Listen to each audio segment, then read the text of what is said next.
What's up, Planet Earth, and welcome back to the channel. It is G.I. Go. You put it together, and it is pronounced Gigo. And today, I actually went to a locals, and I just got home from the locals. It's about 45-minute drive from there. And what I basically have for you is the deck profile that I went and competed at locals that got me first place. So I was excited. It was my first locals, and I came out to be first place. Let's go ahead and show you what it was that I actually took. Right now, I have the actual deck here with me, obviously, right? But to do that whole change of the camera and all that, no. So I decided to just kind of pull the profile up on Dueling Book and kind of go from there. Right now, a couple of the cards in the side deck was changed out just because they didn't really use them, and so it wasn't too much change. It was basically adding a Twin Twister and one more. Ooh, pardon me, Ghost Reaper. So without further ado, let's go ahead and jump right into this. Right, so we have 3 Ash Blossoms. We got a bunch of hand traps, but I probably used like 2 of them. So we had 3 Ash Blossoms, 2 Droll Lockbirds, and 2 Effect Veilers. The key players, I didn't use a single Effect Veiler because I never drew it. But I mean, like, key players that like saved my behind. I drew both my Droll Lockbirds and one of my Ash Blossoms. Boy, oh boy, they actually ended up saving me real hard. So I had these 3 cards and 2 gazelles in hand. That was my starting hand. It was rough, and I went first that turn, so that was not the greatest. But hey, pulled through, right? Followed by 2 Flame Buffalo. You know, with Lady Debug being at 1. I've always preferred Flame Buffalo over Lady Debug either which way. A lot of people might disagree with that. That's fine. Like, everyone has got their own kind of play style. I think for me, I'd rather draw more. Like, if I'm able to draw these hand traps out, because I'm all in the end of it. All you need is just the gazelle. It's a 1-card deck, anyways. Moving forward, so 2 Flame Buffaloes, 2 Ghost Ogres. Ghost Ogres King Clutch, in a couple of places. 1 Lady Debug, 1 Falco. Learn something. You can only use 1 of his effects per turn. Like, you can only use 1 Salamangreat Falco effect per turn, only once that turn. Did not know that, and I was quickly educated. So I was also learning as I was going. Right, 3 Foxies. I don't know. It's like running 2 Jack Jaguars, which I am running 2 Jack Jaguars. It's if one gets hit, you'll still have another one as kind of like another out. 3 gazelles, and as I said, 2 Jack Jaguars. 3 spinny, 2 skullmeisters, 1 foolish burial, 2 foolish burial of goods. Kind of help out the gazelle a bit, sending out these these power cards, right?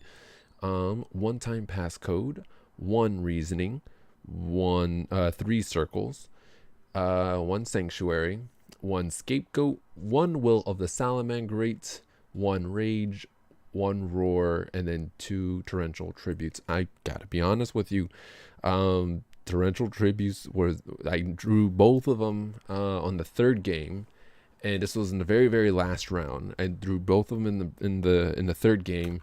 We were 1-1. I was playing against Danger Orcus Phantom Knights, I think it was, and Torrential Tribute actually came clutch.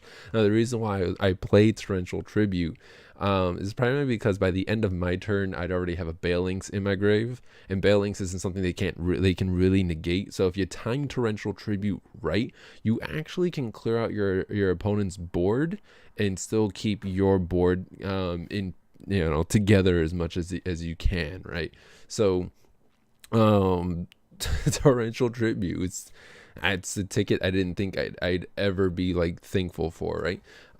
Quick breakdown. Reasoning, I get stuff to the grave, and I also could potentially get something out onto the field or into the grave. Salamangreats work either which way. So I mean, even if they say 3, if they send a spinny, or if they send a foxy or like Falco or anything, it's still a plus for me. I can still kind of go off from there, especially if I've got if I've got the nuts to go in, right? And this deck is like a super like control heavy. It's a control variant. I don't run the fusion, as you guys see.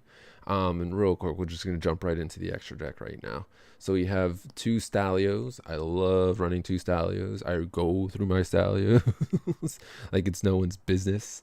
1 Time Thief. Got to use him twice in 2 different rounds. That was fun. 1 Borreload. 1 Hida. I cannot tell you when Ibli came onto my side of the field. This card came clutch because you can only special summon link monsters, and you have a deck full of fire monsters, except for some of the hand traps, obviously. But the chances of you getting a fire monster is far beyond belief, right? So that was a key out. So Hida, A1. 1 Link Spider, 1 Link Karibo, 1 Proxy Dragon. I do have the Scapegoat. It's a quick ticket to Borreload Dragon. I'm sorry, truck. Am I in your way in terms of your muffler and volume? No. So don't race in the neighborhood. Sorry, it's a big old truck decided to rev its engine outside. Anyways, Scapegoat gets me all of these, gets me Boral. We have 2 Balinks. I never found the need for a 3rd one. I mean, I can make room for a 3rd one, but I'd rather just leave it at 2. 2 Heat Leos. This card came clutch a couple of times, so thankful for the 2 Heat Leos and that not once per turn spin back your back row card like a pro. And then my 3 Sunlight Wolves. So that's the main deck. That's the extra deck. The side deck, 3 Reclusias because Reclusia. So Ghost Reaper and Winter Cherries is primarily for the mirror matches. Like if you're playing against a Salamangreat deck, you already know what to get rid of. You're gonna get rid of the Sunlight Wolf.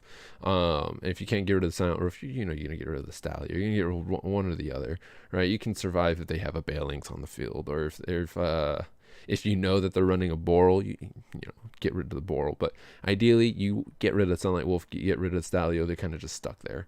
3 Sphere modes because it's Sphere mode.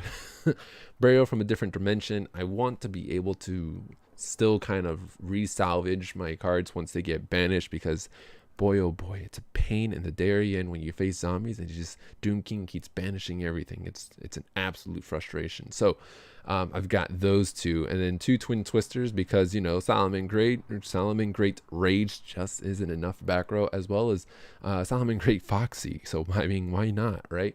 And Foxy only hits face up cards, and I'd rather use Rage to pop monsters rather than the back row. So there's that.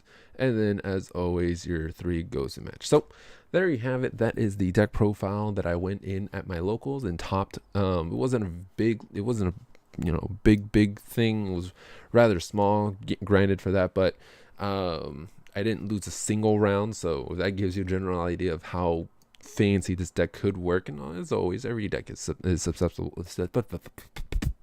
is open for change to make it better, or whatever you want to do with it, right? It is a 41 card build. I'm slowly starting to like more and more 41 card builds.